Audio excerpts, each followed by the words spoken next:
Halo, selamat datang di podcast Saint Mary. Gibah bukan sembarang gibah loh.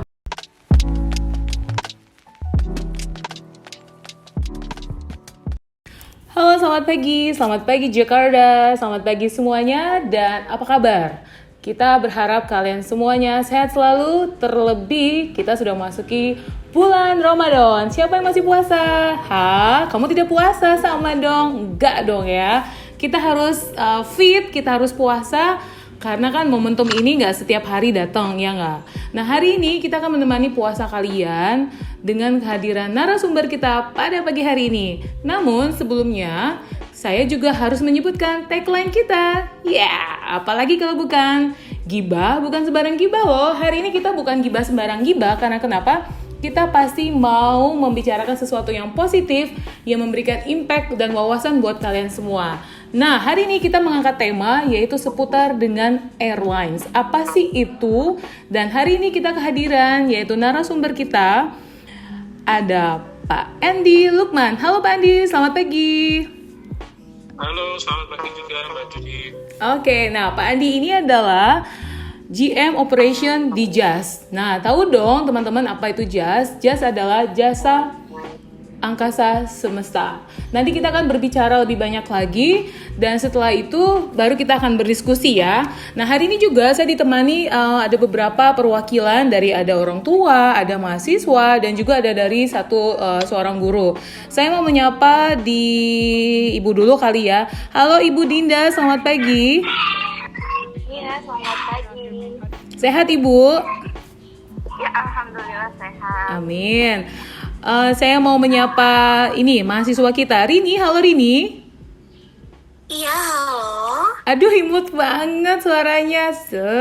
Luar biasa ya Rini. Nah, yang terakhir kita mau menyapa guru kita nih. Ini adalah guru dari Makarios. Halo Pak Dedi, selamat pagi. Halo, pagi. Oke, terima kasih untuk kehadiran kalian semua yang ada di sini. Nah, sekarang kita mau mulai dulu ya. Kita mau bersapa dulu, khususnya untuk Pak Andi sebagai narasumber kita di sini. Pak Andi, apa kabar hari ini? Ya, oke, sorry. Ya, kabar baik. Kabar baik. Masih puasa, Bu? Bu Ibu lagi masih puasa, Pak? Alhamdulillah, masih di hari ke-berapa? Hari kelima ya? Hari kelima. Belum ada yang bolong ya, Pak? Alhamdulillah, semoga full. Amin. Oke, Pak, ini kan kita mau diskusi nih, Pak. Nah, kira-kira menurut Bapak itu apa sih JAS itu nih? Mungkin kebanyakan kalau orang airlines paham JAS itu apa gitu ya. Tapi mungkin sebagai saya orang awam, saya juga pengen tahu JAS itu apa sih. Terus ruang lingkupnya di mana aja? Monggo Pak, tolong dibantu dijelaskan. Oke, bahwa di Indonesia itu maskapai atau penerbangan pada umumnya tidak melakukan fungsi atau kerjaannya dari semula ya. Jadi perusahaan ground handling agent atau ground handling company ini bekerja pada prinsipnya menyediakan layanan darat dari seluruh kebutuhan sebuah maskapai. Ya, nah layanan darat ini itu dimulai dari depan ke belakang, dari front to end, yaitu pula menyediakan layanan passenger handling, lalu operation rem juga layanan kargo. Jadi perusahaan ground handling pada umumnya menyediakan layanan ini, sehingga maskapai apakah itu international atau domestik, dia akan diberikan layanan ini oleh ground handling, sehingga mereka tidak perlu mempekerjakan karyawannya sendiri untuk mengerjakan layanan di darat, sehingga maskapai pada prinsipnya bisa fokus kepada layanan di udara atau in-flight service, juga mereka fokus kepada layanan ticketing dan reservasi. Kira-kira secara umum kalau digambarkan bahwa kalau kita summary gitu ya, bahwa ground handling agent atau layanan darat ini adalah mengerjakan seluruh pekerjaan atau kebutuhan atau layanan yang diperlukan oleh sebuah maskapai di darat. Gitu kira-kira. Oke. Jadi kalau ada beberapa sih ya, saya dengar Pak, orang datang gitu kan ke kampus, Bu, di sini boleh nggak melayani saya sebagai pilot atau pramugari? Ini gimana tuh Pak menjelaskannya?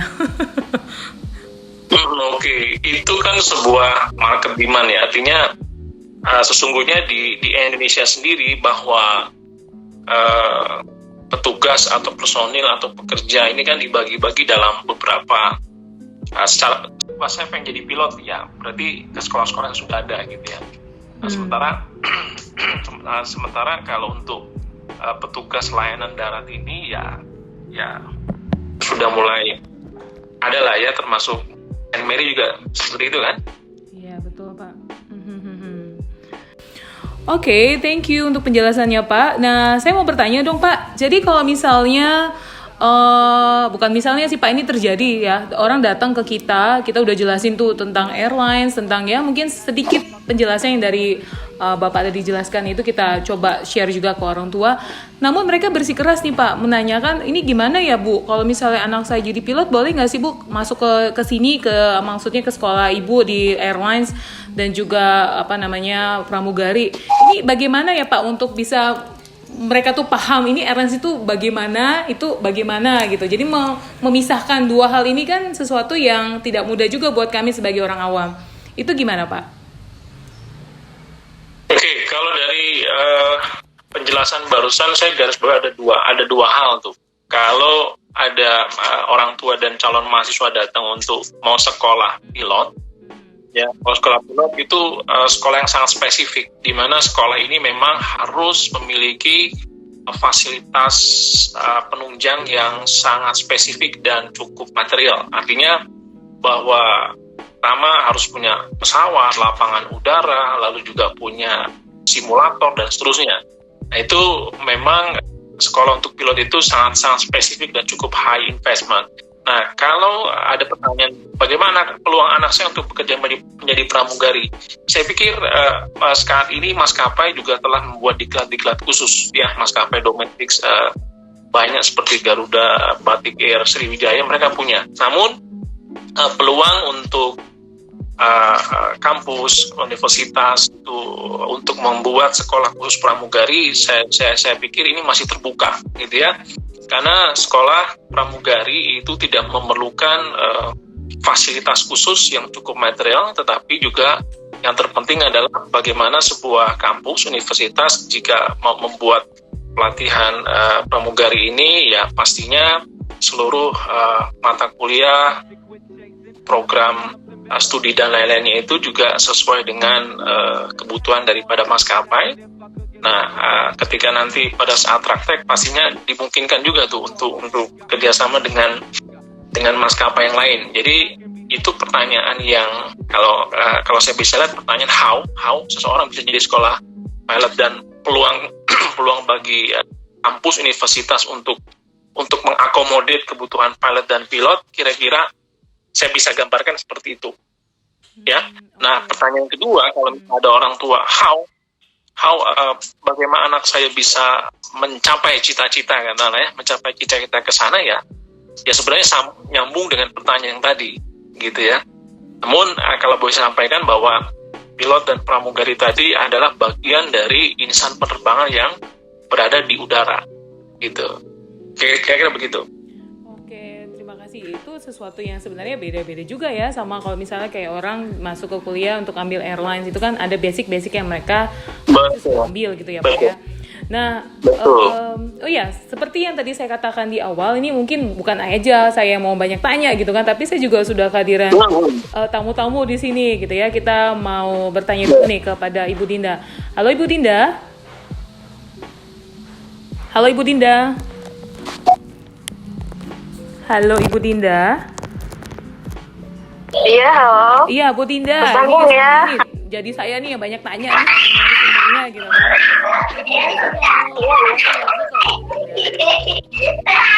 Ya, boleh. Ini suaranya. Oke, sudah lebih clear. Nah, ini Bu Dinda saya kasih waktu dan kesempatan langsung bertanya sama narasumbernya. Kira-kira ini teman-teman kalian tahu ya bahwa Ibu Dinda ini seorang ibu yang yang ingin tahu banget sih anak ini jurusannya. Nah, ibu ini pingin tahu lebih lanjut ini gimana sih anak perkuliahannya dan bagaimana, kita serahkan dulu sama Bu Dinda karena kan Bu Dinda sempat sharing ke saya gitu. Silakan Ibu Dinda, apa yang mau ditanyakan oleh Pak Andi gitu. Ya, baik. Terima kasih Ibu untuk kesempatannya. Selamat pagi Pak Andi. Ya, pagi juga Bu Dinda. Ya, Pak Andi, ini kan saya salah satu orang tua mahasiswa yang akan join di Saint Mary mungkin tahun ini. Saya tuh ada keraguan ya, karena kan basicnya anak saya itu bukan dari SMK penerbangan gitu. Basicnya hanya SMA, tapi dia bersikukuh nih pengen mengambil jurusan airlines. Padahal kan yang saya tahu kalau misalkan airlines itu rata-rata hanya pramugari atau pramugara aja kan. Kalau untuk yang lain-lainnya itu saya belum paham atau belum familiar gitu. Nah, kalau untuk di airlines ini nanti pengajarannya seperti apa, sama prospek kerjanya tuh kayak gimana ya, apa terbuka luas atau bagaimana gitu, karena kan saya pengen mengkuliahkan anak saya agar mendapat pendidikan untuk memaksimalkan karirnya ke depan gitu Pak. Mohon dijawab nih keraguan-raguannya saya itu Pak. Terima kasih. Ya, silakan Pak, dijawab. Oke, Bu Dinda, jadi yang pertama bahwa tadi memang secara umum orang melihat dunia aviasi, sekolah aviasi ini masih pemahamannya terbatas kepada pekerjaan yang nanti jadi pilot atau pramugari. Banyak kan memang seperti itu. Namun sesungguhnya bahwa ekosistem dari aviation itu sendiri, seperti tadi saya sudah sampaikan bahwa pilot pramugari bagian dari ekosistem di sebuah aviasi bisnis gitu ya. Nah, sesungguhnya bahwa layanan darat atau insan aviasi yang bekerja darat juga tidak kalah penting, tidak kalah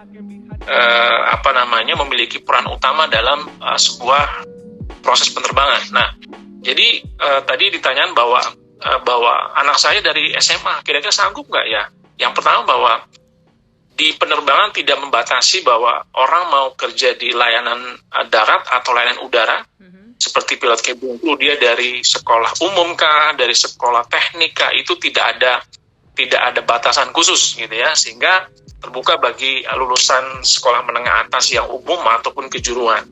Oke, itu nomor satu. Yang kedua bahwa yang terpenting adalah kemampuan dalam bahasa Inggris ya, baik kemampuan oral, bicara, mendengar gitu ya, menulis, dan juga percakapan. Itu penting. Nah, mengapa itu menjadi satu hal yang penting? Karena memang itu menjadi satu basis ya, sebagai basis bagi seluruh mahasiswa atau calon pekerja di aviation. Basisnya adalah bahasa Inggris. Namun saya yakin bahwa ketika sebuah universitas akan memulai atau membuat program aviasi, saya yakin bahwa universitas sudah melakukan beberapa rangkaian atau proses mulai dari seleksi. Saya yakin seleksinya juga bahwa seleksi dalam bahasa Inggris itu jadi salah satu bagian dari seleksi atau tes yang tidak bisa dilupakan. Yang kedua, saya yakin juga pasti universitas, kampus juga membuat suatu program di dalam fase pembelajaran itu pasti ada semacam intensif course, misal bahasa Inggris.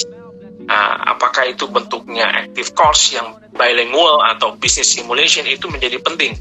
Kenapa? Karena walaupun calon mahasiswa atau kan sudah jadi mahasiswa dengan kemampuan bahasa Inggris katakanlah separuh saja, saya yakin kampus akan mengakomodir, mempersiapkan mereka bagaimana memiliki kemampuan bahasa Inggris yang lebih baik.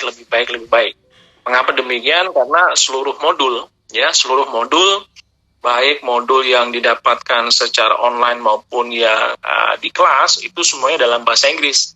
Demikian juga aturan-aturan di dalam dunia penerbangan mostly itu menggunakan bahasa Inggris. Terlebih ketika mahasiswa sudah bekerja di sebuah instansi, secara otomatis ya ketika dia bekerja di ground handling atau airlines yang basisnya international flight, maka bahasa Inggris menjadi modal utama di conversation itu.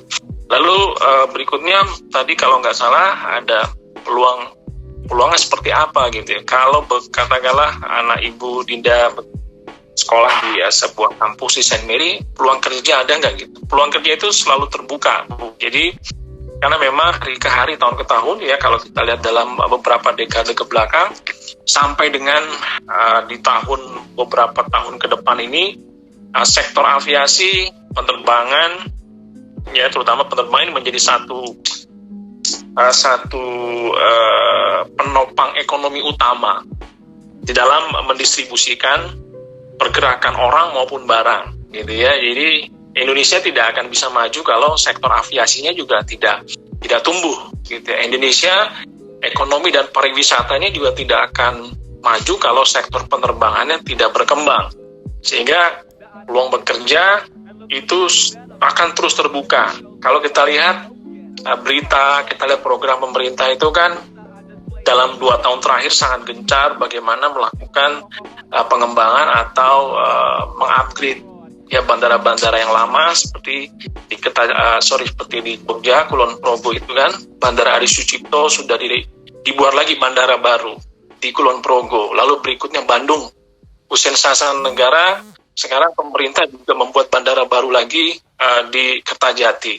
Yang berikut di Cengkareng sebagai bandara terbesar Indonesia, Soekarno-Hatta sudah membuat Terminal 3. 2023-24 itu akan dibuat Terminal 4. Nah, itu merupakan indikasi bahwa pertumbuhan penerbangan di Indonesia itu sangat optimis, dan sudah pasti ketika pertumbuhan bandara, pertumbuhan penerbangan, maskapai dalam dan luar negeri jumlahnya semakin bertambah, itu indikasi bahwa kebutuhan pekerja baik yang di udara maupun di darat itu terbuka luas gitu ya. Tinggal nanti bagaimana universitas, kampus membuat program studi yang sangat relevan dengan kebutuhan SDM di 5, 6, 7, bahkan 10 tahun ke depan, bahkan 20 tahun ke depan itu sudah perlu disiapkan dari sekarang. Kira-kira mudah-mudahan bisa menjawab bahwa kalau anak saya sekolah di Universitas Aviation, ada peluang kerja sangat terbuka gitu ya. Nah, tinggal ketika nanti belajar di kampus, pastinya ya harus perform dalam arti ya harus jadi juara lah gitu ya. Kalau juara kan begitu lulus nggak perlu nyari kerjaan juga bisa jadi sudah ditawar orang gitu lah. Kira-kira begitu, Bu Dinda? Oh iya, baik Pak, cukup jelas sih. Jadi saya tambah pemahamnya gitu. Oke, thank you loh Bu Dinda, sudah paham ya. Iya, Saya juga mendengarnya cukup sangat ini ya, berwawasan sekali. Ternyata ruang lingkup airlines itu lebar, sehingga sebenarnya kita juga nggak takut dengan zaman ya milenial ini kan, bukan bicara lagi pegawai tapi entrepreneur juga banyak yang diciptakan. Dan memang kalau bicara tingkat pengangguran kan lumayan tinggi ya. Jadi kalau untuk melihat anak-anak kita ke depan, apakah kita khawatir? Ya tentu saja tidak. Tapi memang kembali tadi Pak Andi tekankan, ya kita harus bisa menciptakan anak-anak yang berprestasi. Karena dengan berprestasi sudah pasti kan udah ada kartu hijau lah ya, untuk lebih memudahkan untuk masuk ke satu perusahaan. Nah, terima kasih Bu Dinda untuk pertanyaannya, dan juga sekarang kita beralih, kita mau heboh-heboh dulu nih. Ini saya tahu nih orang agak lucu nih siswa kita. Halo Rini, selamat pagi. Halo Miss. Nah Rini, kira-kira tadi mau nanya apa sih sama Pak Adi? Silakan nih, dikasih kesempatan. Halo Pak Andi, aku Rini. Oke. Aku mau nanya dong.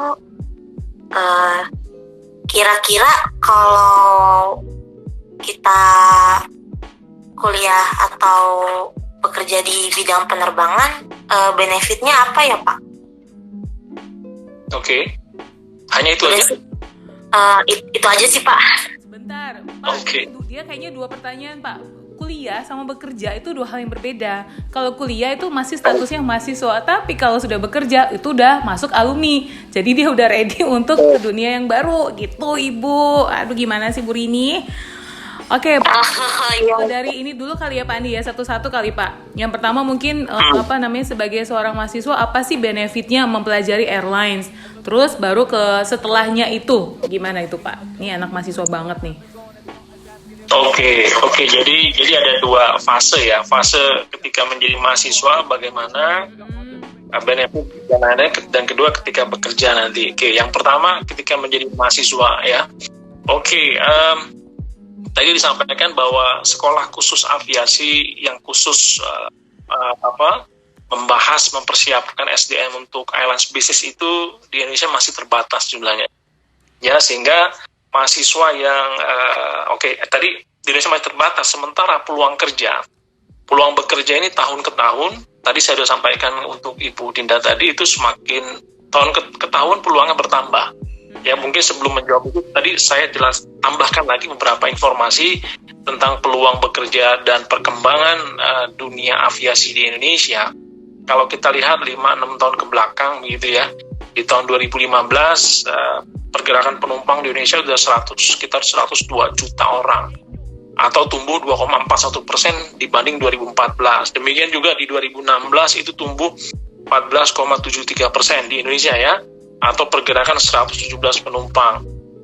Lalu juga 2017 tumbuh 9%, 2018 tumbuh 10%, 2019 tumbuh 14%, dan 2020 ya masih di angka belasan persen. Itu di Indonesia. Jadi bahwa mahasiswa atau calon mahasiswa yang bekerja yang ambil perkuliahan aviasi ini punya peluang luas, sementara saingannya sedikit kalau menurut saya. Ya, saingannya sedikit. Sementara kalau kita lihat di perkuliahan yang umum gitu ya, seperti finance, IT, itu mahasiswanya banyak, peluang pekerjaannya mungkin banyak, cuma saingannya semakin banyak. Kalau saya lihat, jadi menurut saya beruntunglah kalau memang Anda sebagai mahasiswa yang sudah di aviasi, maka opportunity, kesempatan bekerja itu terbuka luas, bukan cuma di Indonesia, tetapi juga di luar negeri gitu ya. Sehingga sebagai mahasiswa, saran saya ya jadilah yang terbaik gitu ya. Ketika belajar yang optimum sehingga menjadi terbaik. Nah, ketika sudah terbaik, saya yakin kampus, universitas pasti bekerja sama dengan industri atau perusahaan yang berada di airport untuk melakukan proses magang atau familiarisasi, sehingga ketika belajar di kelas secara optimal, dipahami mata kuliahnya dengan hasil terbaik, ketika dilakukan on the job training atau familiarisasi, Anda akan semakin mantap gitu ya. Anda akan semakin mantap dari teori yang Anda dapatkan, praktek di lapangan seperti apa, dan bahkan kelebihannya adalah bahwa mahasiswa bisa langsung menganalisa. Misalnya mahasiswa ditempatkan di Bandara Soekarno-Hatta sebagai bandara terbesar di Indonesia, maka secara tidak langsung benefitnya adalah mahasiswa akan turun menjadi praktisi di dunia penerbangan dengan melihat langsung, membandingkan, menganalisa, lalu dari teori yang ada dibandingkan, dan ini menjadi satu plus point bagi di aviasi yang punya kesempatan untuk melakukan praktek kerja. Karena kebanyakan kan praktek kerja itu kadang-kadang sifatnya hanya proforma ya. Tetapi orang-orang di aviasi ini ketika praktek ya itu bisa langsung ditugaskan untuk bekerja secara langsung dan dealing atau berkomunikasi langsung dengan customer. Customer itu bisa penumpang atau maskapai atau lain-lainnya. Jadi sebagai mahasiswa ya, pesan saya mungkin dua itu ya. Jadi yang terbaik, kedua ketika familiarisasi, optimalkan kesempatan familiarisasi sehingga Anda mendapat experience yang sangat baik. Nah, ketika berikutnya step yang kedua, bagaimana kalau saya sudah bekerja Pak? Ya, kalau sudah bekerja, bahwa Anda lulusan sekolah aviasi punya value added yang beda dari yang lain. Kenapa? Karena ketika Anda kuliah di sekolah aviasi, maka Anda punya pengetahuan atau skill dan knowledge yang beda dengan yang lain. Mengapa saya katakan demikian?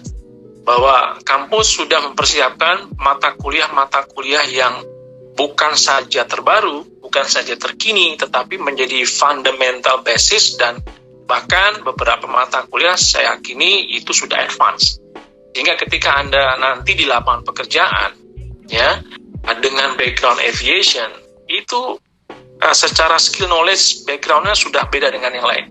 Terlebih ketika Anda di sana sudah bisa mengoptimalkan pengetahuan di kampus, begitu bekerja di lapangan, mungkin proses adaptasi Anda bekerja di situ tidak terlalu lama. Kenapa? Karena sudah dibekali oleh memang sangat relevan dan up to date.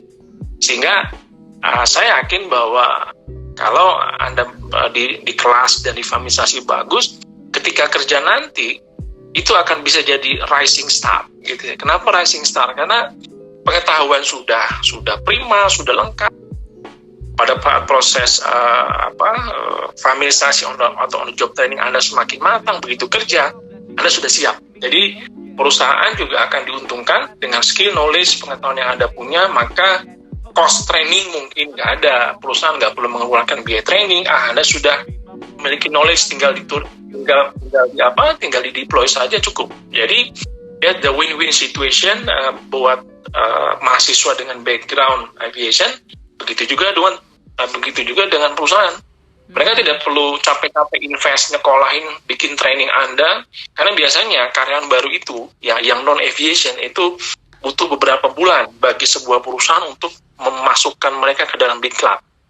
Nah, diklat itu cost, ya. Jadi orang umum masuk ke perusahaan aviation, katakan ground handling, dengan zero aviation knowledge, itu harus ditrainingin. Rata-rata bisa 1, 2, 3, 4 bulan.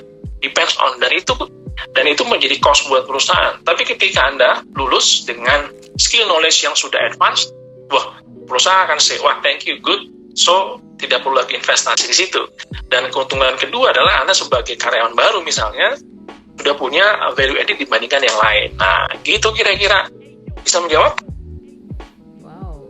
Rini, udah menjawab nggak Rini? Menjawab sekali Pak, makasih. Ya. Oke.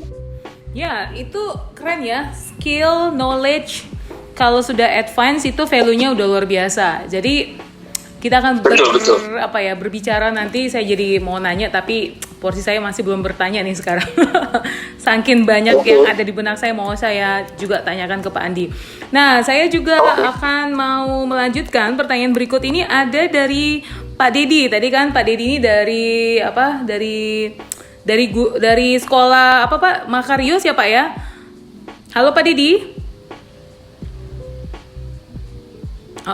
Ini mungkin suaranya. Halo. Ya, Pak Dedi. Halo, are you there, Pak Dedi? Oke, sepertinya Pak Dedi masih sedikit bermasalah dengan signal karena memang signalnya suka on off ya. Halo Pak Dedi?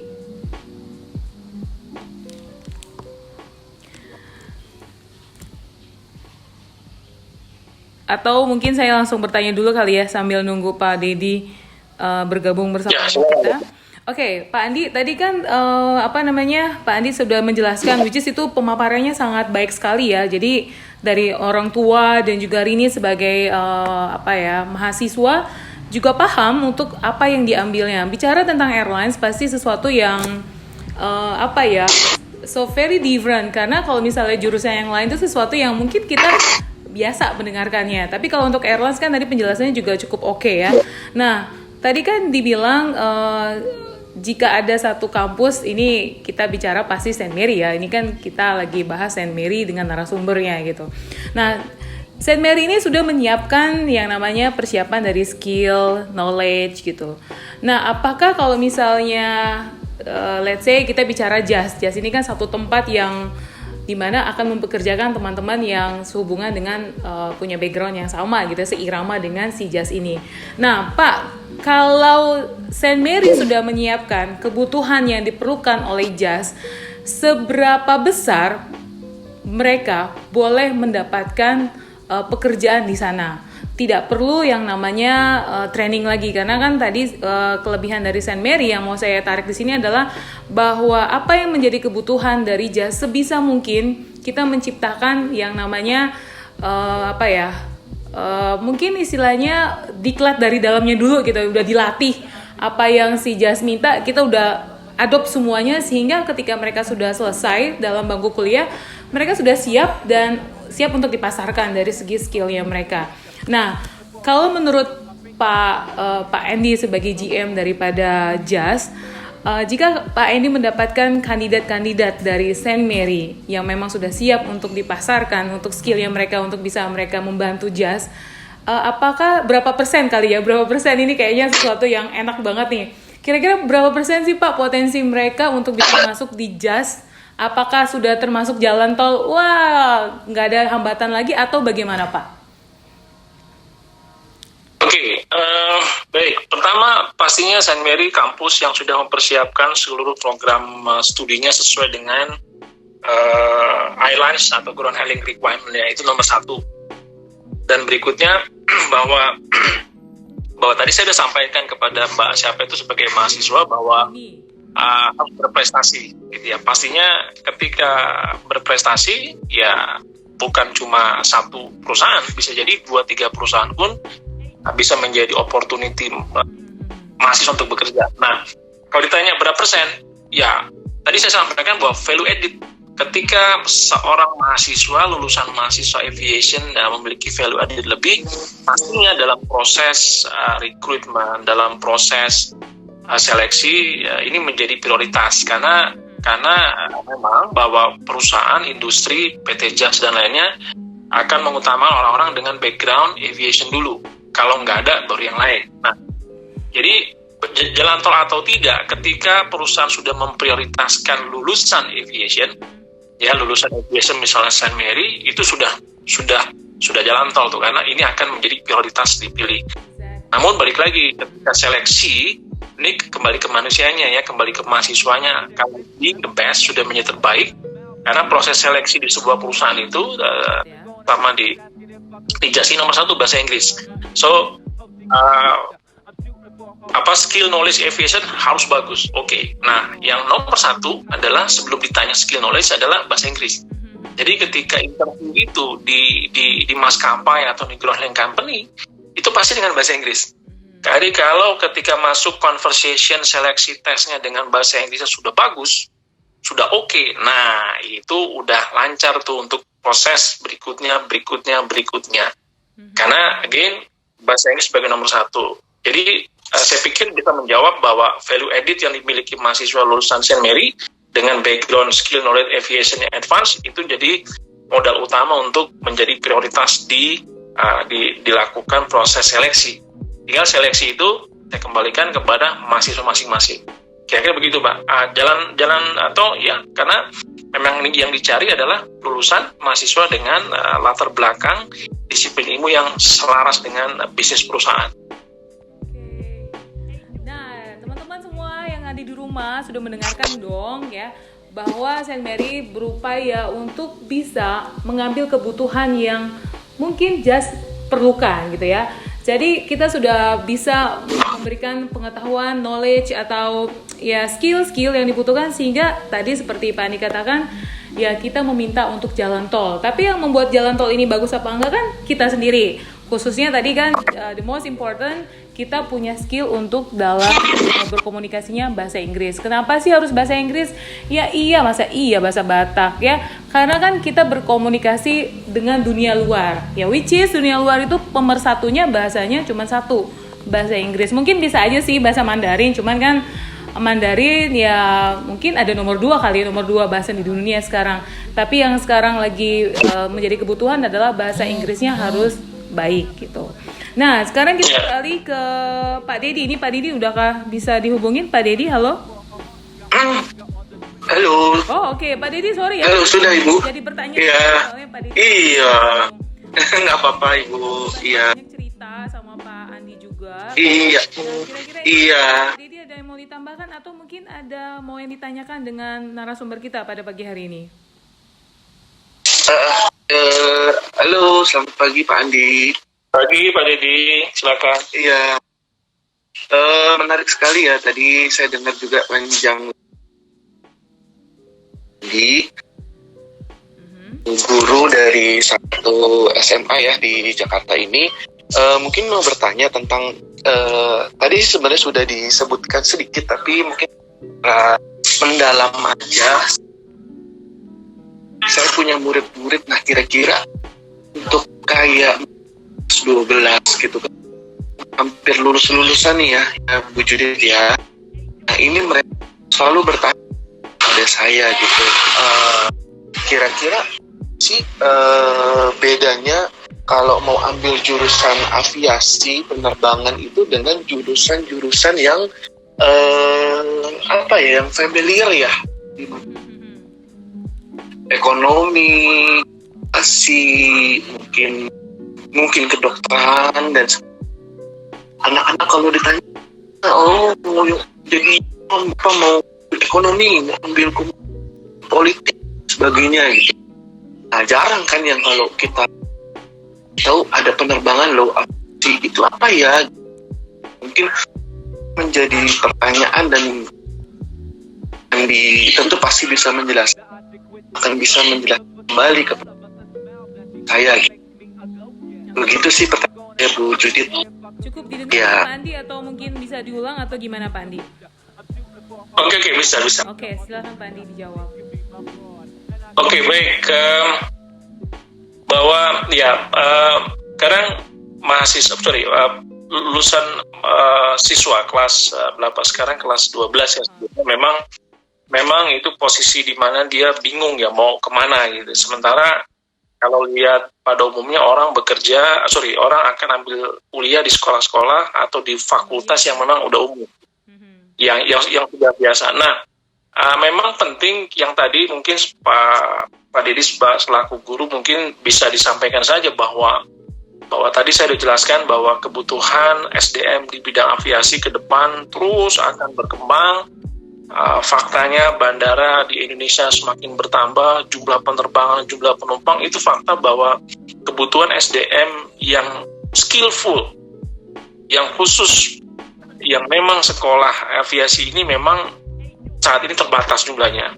Nah, dengan keterbatasan itulah menjadi satu kesempatan bagi mahasiswa di aviasi untuk bisa berkarir. Nah, memang saya pikir perlu pengenalan Pak Dedi bagi teman-teman kelas 12 ini, perlu semacam dibuat sosialisasi, misal Saint Mary sosialisasi, Saint Mary punya program ini, kelebihan kekurangan. Saya pikir itu akan membangun minat bahwa kuliah di aviasi itu punya kesempatan dan peluang yang lebih luas dibandingkan yang lain gitu ya. Dan ini membangun minat ini penting, sehingga saya pikir bisa antara sekolah Pak Dedi dengan Saint Mary melakukan joint event untuk bagaimana membangun minat. Itu penting, karena dengan membangun minat mereka tahu akan kemana, sehingga mereka paham bahwa kalau saya pilih aviasi, saya tahu nih Saint Mary akan kasih saya pelajaran apa, lalu kasih peluang saya bekerja atau tidak. Kalau misalnya seperti itu, kira-kira saya bisa bekerja di mana? Di dalam negeri, luar negeri, kira-kira kalau di Indonesia perusahaan apa saja ya kalau saya lulus yang saya bisa nanti melamar atau saya bisa diprioritaskan. Lalu kalau di luar negeri, perusahaan apa ya? Gitu. Kalau mau di ground handling apa ya? Kalau mau di maskapai apa gitu. Nah ini perlu dibangun pemahaman sehingga para calon mahasiswa menjadi paham ke depan dia mau cita-citanya, bukan cita-cita ya katakanlah, berkarir di mana itu sesuai dengan apa yang dia jalanin ya. Nah kalau di Indonesia sendiri ya perusahaan ground handling itu banyak sekali jumlahnya gitu. Tetapi kalau yang perusahaan ground handling yang sudah go internasional ini hanya ada beberapa gitu ya.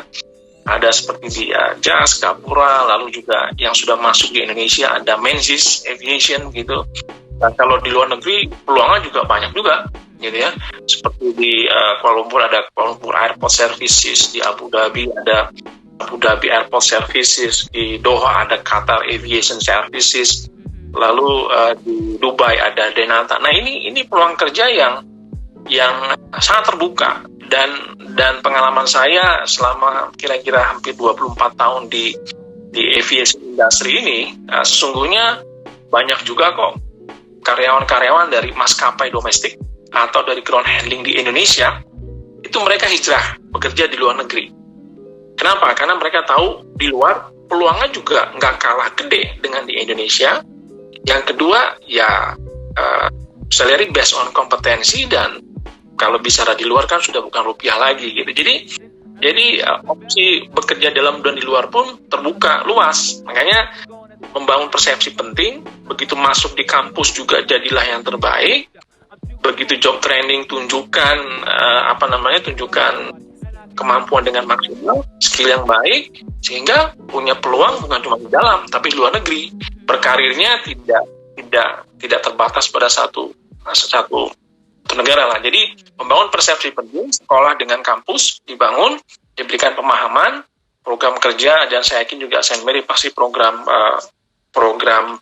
kuliahnya juga bagus. Sudah ada beberapa fase kan, dari orientasi 6 bulan, lalu ada kuliah NBC simulasi yang 18 bulan, ada fase magang juga yang sejalan dengan persyaratan dari Kemenris dan IT saat ini ya, bahwa mahasiswa juga punya hak untuk magang 1 sampai 3 semester. Nah, lalu juga dengan fase pembelajaran yang komprehensif ini, mulai dari orientasi, lalu juga kuliah NBC simulation, magang, itu satu komprehensif program yang saya pikir menjadi sangat menarik buat mahasiswa untuk belajar di sana, karena ruang dan kolomnya lah ya, kolom untuk berekspresi di kelas dan di tempat pekerjaan untuk magang itu sudah ada gitu Pak. Jadi memang perlu ada, sekali lagi perlu ada membangun minat dulu ya kepada mahasiswa Bapak tuh Pak, dan memberikan pemahaman yang lebih luas tentang perkembangan penerbangan di Indonesia dan luar negeri dalam misalnya beberapa tahun ke depan. Begitu kira-kira Pak. Ya, gimana nih Pak Dedi? Cukup paham atas penjelasannya Pak Andi? Nah, Pak Dedi sepertinya signalnya. Halo Pak Dedi. Halo Pak Dedi.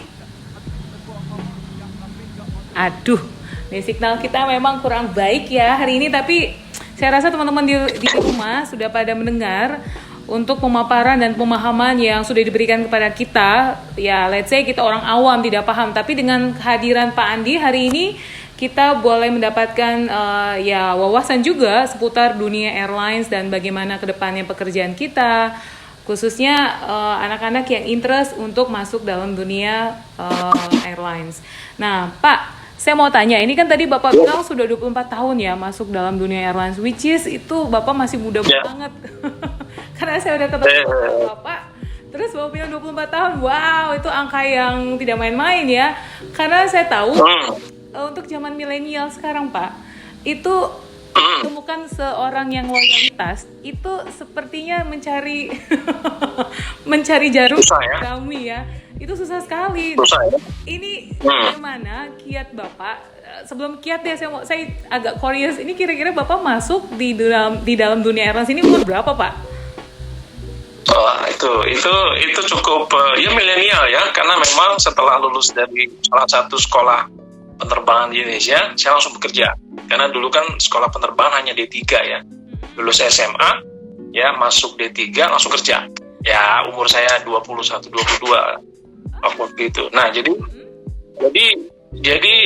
tadi saya sampaikan bahwa modal dasar pendidikan khusus bidang aviasi itu kalau kita tekuni gitu ya, dan kita mencintai pekerjaan kita, saya yakin berkarir itu bukan satu hambatan, itu akan ngalir begitu aja bahwa kita bisa berkarir gitu ya. Sehingga ketika saya join di sebuah perusahaan ini, ya memang saya punya background aviation. Nah, lalu setiap hari saya tetap belajar bekerja, mendalami ya tidak cuma berhenti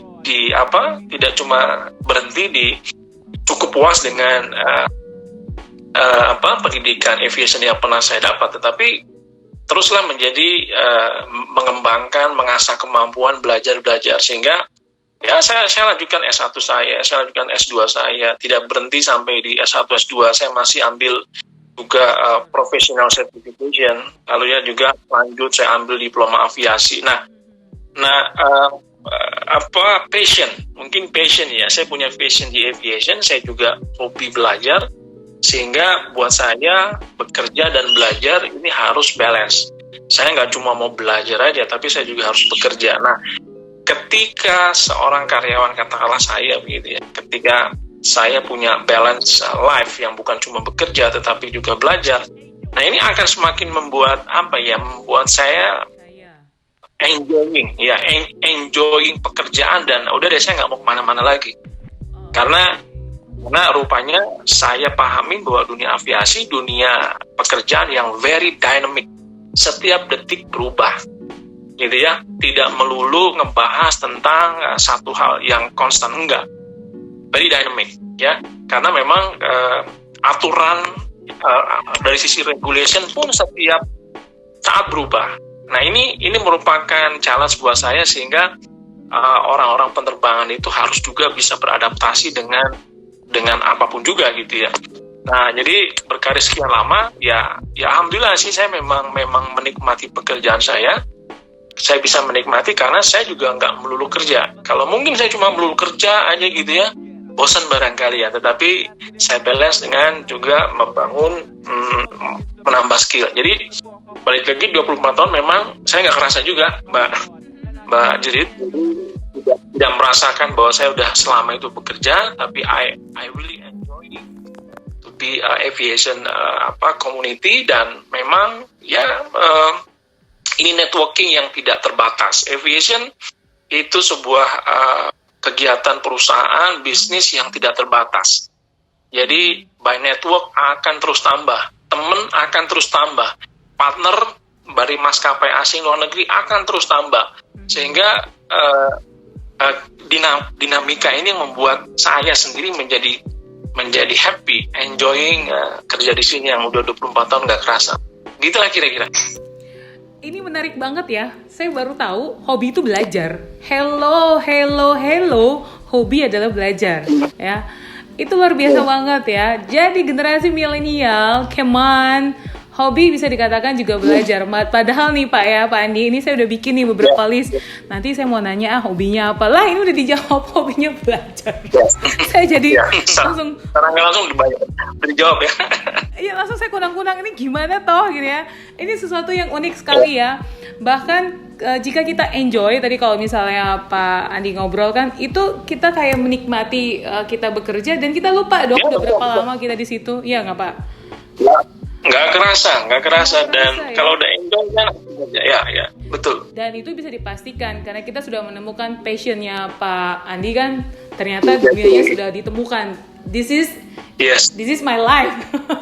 This is my hobby gitu kan. Jadi kalau ada orang yang untuk ada pilihan-pilihan, udah pasti lewat semuanya.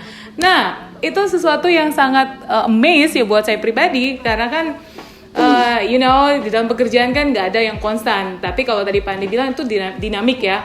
Ada aja perubahan-perubahan yang nggak bisa kita duga ya, sehingga itu menjadi suatu istilahnya varian atau variasi kehidupan yang itu juga dijalankan oleh Pak Andi dalam sebuah pekerjaannya. Nah ini anak-anak milenial jangan mau kalah ya. Pak Andi aja bayangkan teman-teman, saya udah mencatat, saya naik lagi ke atas, gila. Saya masih berpikir dengan pikiran saya 24 tahun di tempat yang sama itu karena bukan nggak mengalami. Saya mau nanya deh Pak, ini Bapak pernah ngalamin ada rasa bosan nggak Pak? Sebelum saya melanjutkan kalimat saya. Ya, ketika dulu saya menjadi cuma bekerja doang menjadi bosan. Tapi ketika bekerja saya terus mengeksplor diri gitu ya, membangun network tuh maksudnya begini gitu ya, dengan kita itu anggap bahwa pekerjaan itu sesuatu yang perlu kita nikmati dan kita harus mendapatkan value added selain kita sebagai karyawan gitu. Contoh di aviasi ini kita nggak akan terbatas untuk membangun network baik di dalam dan luar negeri, dan itu menjadi suatu kegiatan yang akan membunuh rutinitas yang bikin bosan gitu. Jadi memang kembali lagi ke kita nih, apakah kita di dalam bekerja nanti enjoy apa enggak, terus mau mengeksplor diri, mau belajar, terus mau membangun network dan seterusnya, itu juga jadi satu pilihan masing-masing tuh ya. Tapi that is what I have been doing in my life for the entire 24 tahun terakhir lagi. Wow, Keren, cool, very cool. Ini udah kayak tips ya. Jadi kalau teman-teman sudah mengalami satu kejenuhan dalam pekerjaan, ingat apakah itu passion kamu sehingga kamu ada rasa jenuh. Kalau jenuh, coba lagi. Ini saya ambil pesan dari Pak Andi. Coba kita explore kita punya skill sehingga nggak ada matinya. Dan dengan kita mengeksplor skill, udah pasti kan secara tidak langsung kita bisa membangun network di mana kita berada. Nah terus ini nggak semua orang, saya mendengar kalimat yang cukup unik, enjoy. Ya enjoy kan artinya ya kalau ada masalah ya so what, artinya kan itu udah biasa dihadapi. Jadi bukan lagi masalah sesuatu yang males dihadapi, tetapi ya memang harus dihadapi. Karena kenapa? Itu kan masalah yang karena kita sudah enjoy dalam diri kita sendiri. Jadi penerimaan itu datang kepada kita. Bagaimana reaksi terhadap masalah. Nah ini saya kayak mengundang motivator nih Pak. Yang banyak yang bisa saya dapatkan dari Bapak ya, inspirasi bagus juga khususnya untuk anak-anak milenial nanti ke depannya. Bosan udah pasti ya.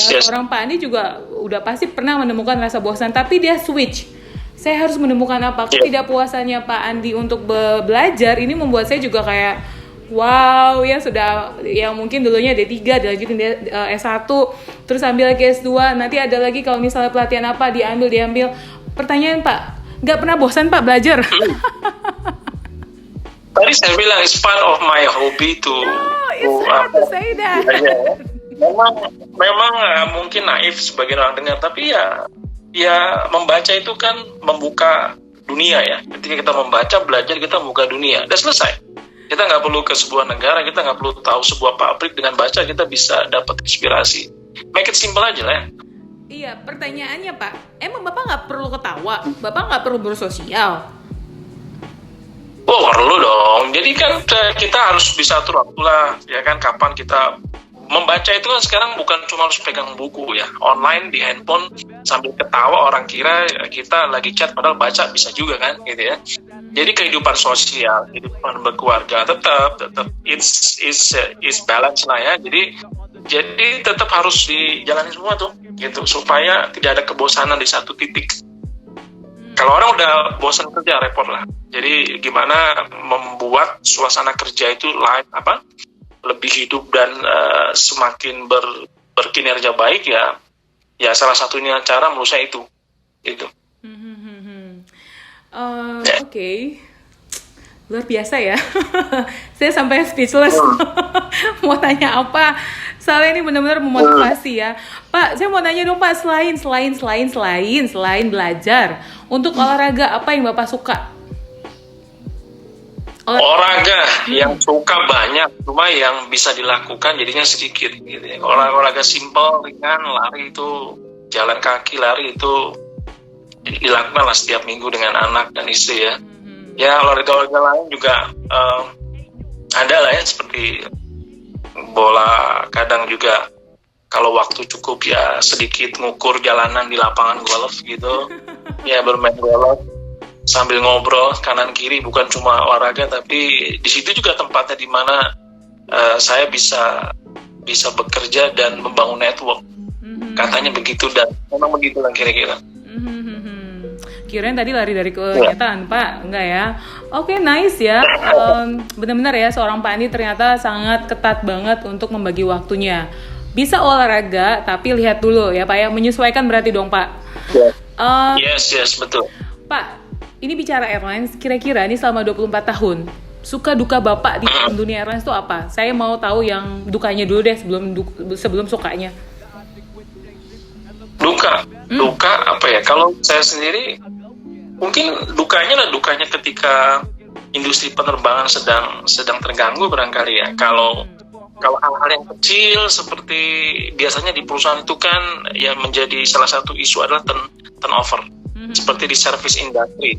Aviation ini perusahaan service industry yang aset utamanya adalah orang ya. Sehingga ketika kita bicara aset utamanya orang, nah bagaimana meretain orang, mendevelop orang, membangun performance yang bagus itu jadi challenge utama. Nah, bukan sedih sih ketika turnover tinggi, ketika karyawan terbaik keluar, pindah, resign dan seterusnya atau pensiun. Itu bukan suatu kesedihan. memang itu bagian dari, saya harus create orang, saya harus develop orang. It's part of the plan yang sebenarnya juga harus disikapi menjadi satu work plan, gitu ya. Jadi ketika turnover tinggi, orang terbaik pindah keluar resign, harusnya jangan jadi masalah. Jadi again, yang paling the challenges situation yang saya hadapin adalah ketika turnover tinggi dan yang keluar orang-orang terbaik. Tapi I have to turn it out, become itu satu challenges buat saya dan tim gitu, untuk kedepannya harus siapin orang gitu, sehingga ketika turnover tinggi, ya kan, volume pekerjaan tinggi semakin bertambah, orang-orang terbaik belum siap. Nah itu gap yang harus disiasatin gitu ya. Jadi secara people sih saya lihat gitu. Tetapi kalau bicara finansial dan lain-lainnya, itu kan is part of situasi yang di luar kontrol kita lah ya. Jadi yang paling buat saya bukan buat duka, tapi yang the most challenges adalah people. When the people pergi, orang baik, itu yang paling seru di situ gitu. Oke. Kalau sukanya apa, Pak? Ini kayaknya semuanya suka, karena kan udah jadi hobi. Kalau suka ya 100% gitu ya. That's why you jadi sukanya ya 24 ya. Ya kalau saya bisa menganggap sebuah turnover tinggi, kehilangan karyawan terbaik, saya anggap juga bukan sebuah duka apa, maka ya saya merasakan ya again, aviation industry ini very dynamic ya. Kalau dinikmatin itu membuka jendela dan pintu dunia seluas-luasnya, itu jadi satu hal yang sangat membuat kita jadi beda. Karena ketika saya punya network di dalam negeri dan luar negeri banyak, itu membuat saya beda dengan rekan-rekan saya atau keluarga saya. Itu kepuasan saya. Yang kedua, kelebihan lah ya kalau being part of the airlines, karena kita juga berpartner dengan maskapai asing, ya lebih suka lagi jika ada rapat, meeting, ya renewal agreement di sebuah negara, kita bisa sambil jalan-jalan tuh, ya. Artinya habis rapat, meeting, kita bisa juga explore negara tersebut. Itu juga bagian dari enaknya bekerja di aviation, apalagi teman-teman yang bekerja full di airlines industry. Mereka punya hak untuk jalan-jalan ke luar negeri kan. Kalau saya sepertinya di ground handling ya, ketika ada event, saya optimal event itu menjadi jadi vacation juga gitu. Tapi itu is not really hal yang utama sih. Tapi buat saya adalah network, lalu juga pemahaman semakin luas, dan dynamic itu yang membuat saya makin happy. Karena being a dynamic is membuat otak, badan, pikiran kita tuh menjadi terus bekerja, dan mudah-mudahan sehat terus. Gitu. Amin. Well, that's good. Duh, pengalamannya memang luar biasa ya. Gak salah nih, kita hari ini satu kehormatan bisa mengundang Pak Andi bergabung sama St. Mary. Nah, Pak Andi, tadi bicara Pak Andi jalan-jalan nih. Saya nggak mau nanya berapa banyak negara, tapi berapa negara yang belum pernah dikunjungi, Pak? Apakah masih dengan hitungan jari? Karena nanti saya juga akan tanya nih kepada teman-teman saya di sini biar rame gitu. Oke. Berapa negara? Kan kalau kita bicara negara kan pasti kita hanya mengkompa negara-negara yang asik untuk dikunjungin kan gitu ya. Exactly. Nggak mungkin Zimbabwe jadi dalam list saya untuk kapan saya ke Zimbabwe gitu, nggak juga. bener banget tuh. Iya bener setuju. Apa istimewanya maksudnya jadi, soalnya? What is the benefit and what is the interested place to be visited gitu kan? Exactly. Ya alhamdulillah Mbak Judith ya dari negara-negara ya alhamdulillah lah ya, saya bisa menikmati banyak negara karena saya juga berkontribusi pada perusahaan sehingga ada event. Kalau berapa negara, bingung juga ya, makanya karena versi saya dengan budget pasti beda nih gitu loh. Negara, kalau saya ini negara dikunjungi saya cukup misalnya 30, budget bisa jadi 70 negara kan gitu. 70 gitu. Dari mana? In my dream. Oke. So yang jelas alhamdulillah ya, hampir most of country yang sangat interested country itu alhamdulillah sudah ya. Itu di Asia, Eropa, Amerika, Australia dan Middle East juga alhamdulillah lah ya, sudah yang negara-negara oke untuk dikunjungi lah kira-kira. Yang paling berkesan di negara mana, Pak? Semuanya berkesan ya, semua jalan-jalan ya. Ya. Nih berarti bener kan, Pani itu menjadi diri sendiri. Bener dong, berkesan, semua orang juga jalan-jalan, masa nggak berkesan? Iya, nggak mungkin jalan-jalan nggak ada yang berkesan, tuh pasti berkesan. Tapi kan masing-masing negara punya karakteristik dan menarik yang sesuai dengan mau kita lihat nggak gitu ya. Itu sih. So I think semua negara punya kelebihan, kekurangan dan daya tarik yang masing-masing punya keunikan dan kekhasan sendiri. So ini country saya enjoy dan oke lah. Well, really nice talk with you, Pak Andy. Dan juga pasti teman-teman di rumah juga enjoy ya, bisa menikmati puasa untuk percakapan kita. Nah ini gibah biasa orang negatif, wah ngomongin orang. No, kita mau switch. Gibah itu ya seperti kita ngobrol-ngobrol, ada sesuatu yang bisa kita sharing knowledge ke kalian, dan sudah pasti kalian juga harus bisa mengambil sesuatu yang positif untuk kalian hari ini dan kedepannya. Nah, saya juga mau say thank you juga ke Ibu Dinda. Halo Ibu Dinda, masih di sana? Dinda, di mana? Bu Dinda, halo Bu Dinda. Bu Dinda mungkin signalnya lagi rada-rada. Ke Pak Dedi, halo Pak Dedi. Halo. Pak Dedi masih ada. Pak Dedi susah sekali ya signalnya. Masih dong. Pasti Bapak di Eropa bagian mana gitu, utara iya, kali. bagian iya. Seru ya tadi ya kita dengerin cerita-cerita dari Pak Andi ya. Betul. Terinspirasi nggak Pak? Penjelasannya sangat. Tadi kan Pak Didi bilang Pak Andi bilang kalau sekolah kerjasama Mary ya, untuk penjelasan murid. Nah itu mungkin jadi ide yang sangat bagus yang saya sampaikan ke pihak kepala sekolah ataupun yayasan ini untuk explore lebih lanjut lagi. Well, thank you so much ya untuk Pak Dedi yang sudah hadir menemani kami di sini. Saya juga mau berterima kasih kepada Ibu Dinda. Halo Ibu Dinda. Bu Dinda Bu Dinda lagi cari kakanda. Halo, kedengeran nggak ya? Oke, Bu Dinda, thank you so much ya buat hadirannya hari ini. Ya, sama-sama. Makasih udah kasih kesempatan saya tanya-tanya. Jadinya wawasan saya sebagai orang tua juga semakin luas gitu Mbak. Jadi nggak akan ragu lagi deh untuk support anak saya gabung atau sekolah di airlines atau aviasi. Ya, kita juga berterima kasih yang tertinggi untuk Pak Andi. Thank you so much for coming. Ya. Dan kita enjoy juga ya, bicara tentang enjoy, kita juga enjoy banget mendengarkan pemaparan yang sudah diberikan oleh Pak Andi. Banyak hal-hal tadi juga kita bahas tentang suka dukanya ya. Overall, Pak Andi sangat mencintai dengan dunia airlines ya, karena disitulah passionnya, disitulah dia hobi belajarnya juga ya. Well, itu sesuatu yang unik, karena kan saya nggak pernah nih interview narasumber yang hobi apa? Belajar. Nah, udah selesai deh pelajaran kita. Ya, karena emang Pak Eni sangat mengatur sekali waktunya. Bagaimana dengan teman-teman di rumah? Apakah kita mau spend time hanya nonton Korea, The World of Merit, atau ada hal-hal yang lain? Nggak ada yang salah. Tapi ingat ya, pengetahuan itu di mana saja kita bisa ambil jendela dunia dengan membaca berita-berita terkini ya, bukan berita-berita gosip yang nggak bisa dipertanggungjawabkan. Loh kok begini ya bahasanya.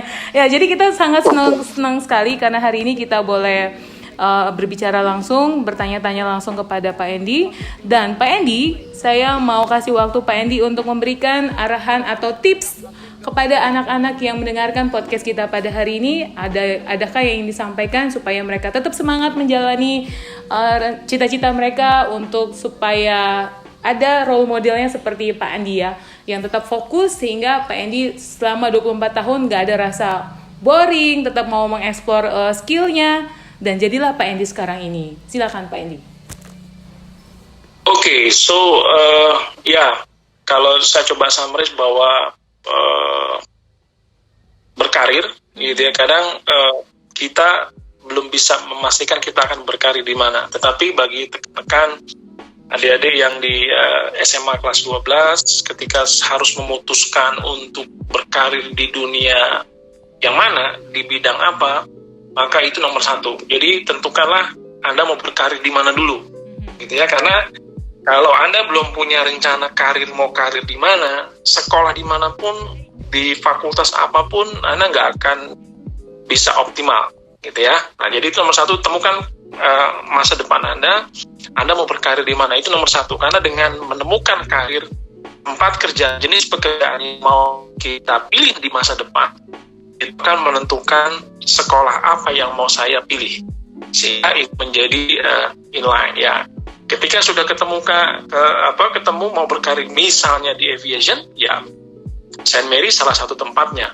Sehingga tadi sudah disampaikan, ketika Anda putuskan ambil sekolah aviation, gitu, misalnya Anda pilih Saint Mary, ya tadi saya sudah sampaikan, fokus belajar, eksplorasi diri, jangan pernah merasa puas kalau dapat nilai A+, gitu ya. Kalau ada A+ di atas itu, rise dengan atas tinggi-tingginya, ya kan?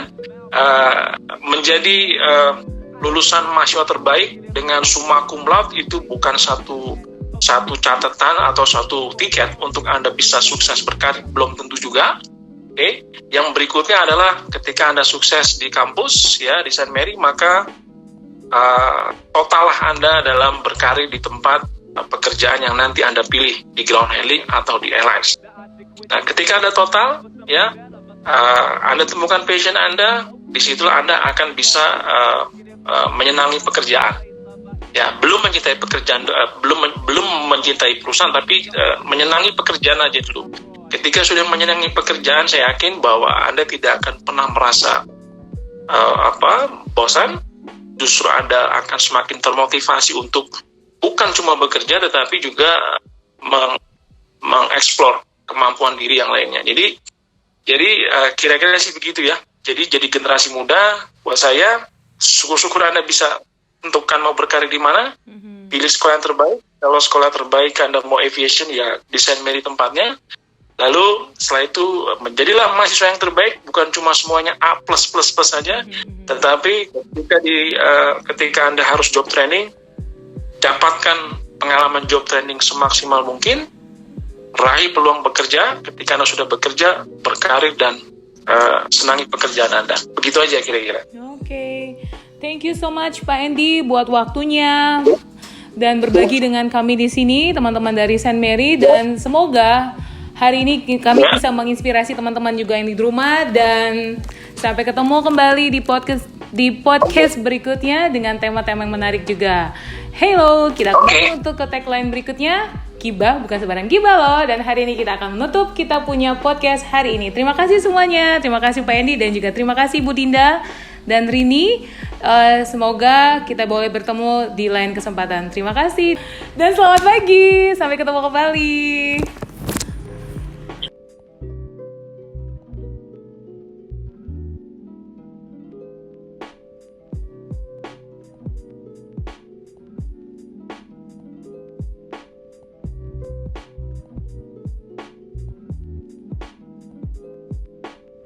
To quit chasing and look for something better, but the smile that she shows makes me a go-getter. I haven't gone as far as asking if I could get with her. I just play love by ear and hope she gets the picture. I'm shooting for her heart, got my finger on the trigger.